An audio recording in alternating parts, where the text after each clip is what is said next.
Natapos na nga ang 2024 NBA Draft.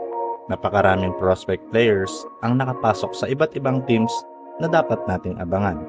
Nandyan ang defensive specialist at number 1 overall pick ng draft class na ito. Walang iba ang French national na si Zaccharie Risacher ng Atlanta Hawks, Alex Sarr ng Washington Wizards, sharpshooter na si Reed Sheppard ng Houston Rockets, at napakarami pang talented players na inaasahang pupukaw ng atensyon ng mga NBA teams sa papalapit na NBA season. Matapos madraft ni Bronny James as 55th pick ng LA Lakers, may isa pang inaasahan ang Lakers na pupukaw ng atensyon.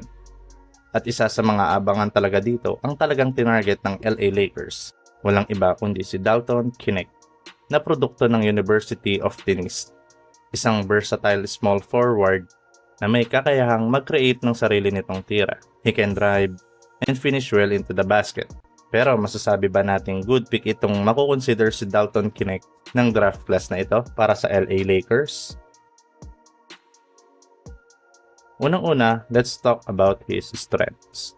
Number 1 dyan, yung scoring ability ni Dalton Knecht.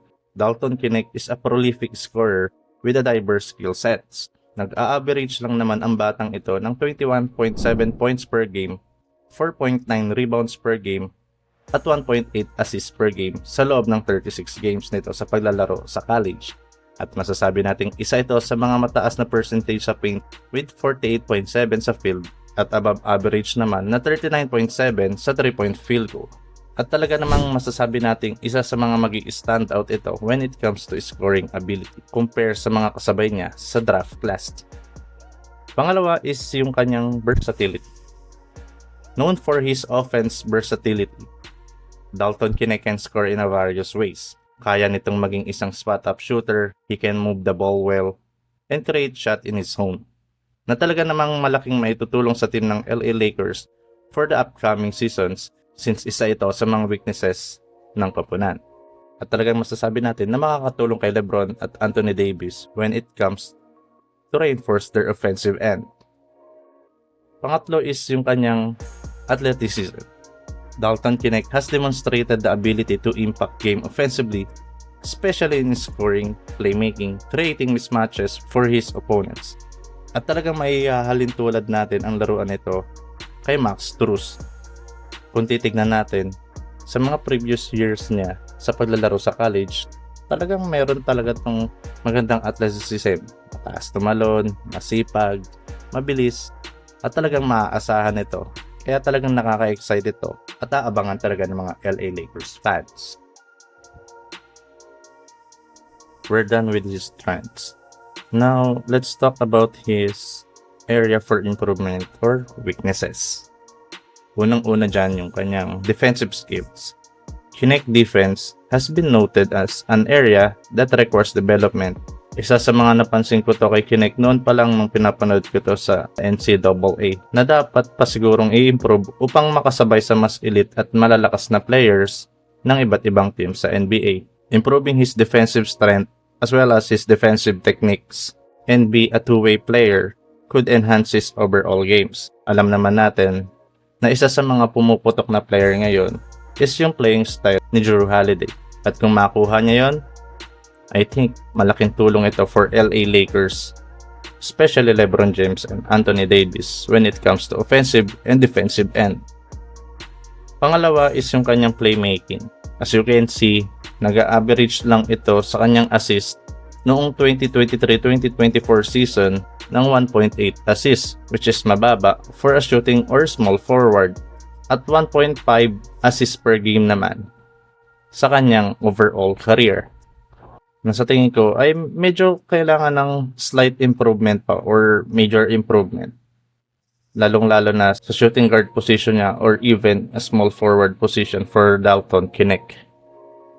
Pangatlo is age factor. Kung papansinin natin, yung mga kasabayan niya sa draft class is nag-a-average lang ng 20 years old. But Dalton Knecht is already at 23 years old. But this question has been raised about his potential for growth. Pero walang imposible.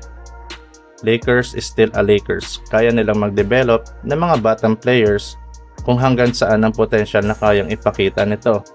With their facilities, veterans players like LeBron James, Anthony Davis, I think they can help Dalton Knecht na maabot pa nito at ma-achieve pa nito yung pinaka-peak ng laro nito sa kanyang career sa NBA. And I think yan lang yung tatlong weaknesses na nakikita ko kay Dalton Knecht na kailangan niya pang i-improve sa paglalaro niya sa NBA. And I think marami pang factors na pwedeng itackle sa kanyang strength and weaknesses. Pero ito lang naman yung tatlong pinaka-major na kailangan natin tutukan sa career ni Dalton Knecht. Kaya mga ka-hoops, sa tingin nyo, mag-fit ba si Dalton Knecht or matutulad lang din ito sa mga previous rookies ng LA Lakers na hindi na showcase ang kanilang potential talents? Well, kung ako yung tatanungin, for me, maraming factor na dapat i-consider. Pero kung pagbabasihan ng stat niya nung college, I think mag-fit naman ito with his skill sets na talagang pang veterano na rin gumalaw, with his height na talagang may magandang advantage when it comes to guard position. Magiging asset ito ng LA Lakers. And with the help of leadership ni LeBron James, Anthony Davis at iba pang veterano like Austin Reeves for LA Lakers, tingin ko makakatulong sa kanya to para ma-boost yung confidence niya to become a better player than he was before nung college siya at tumagal sa paglalaro sa NBA. Usap-usapan pa nga ng mga analyst, posible pa nga itong si Dalton Knecht na maging steal ng draft class na ito for the rest of the NBA rookies na napik sa kanya-kanyang mga pupunan. Kaya mga ka-hoops, ano sa tingin ninyo? Good pick ba ito ng Lakers? Or magiging katulad lang din ito ng iba ring magagaling na players na napik ng LA Lakers ng mga previous years? Comment down below lang mga ka-hoops para mabasa ko rin yung mga kanya-kanyang opinion ninyo. Hanggang dito na lang. We'll see you again next time. Peace.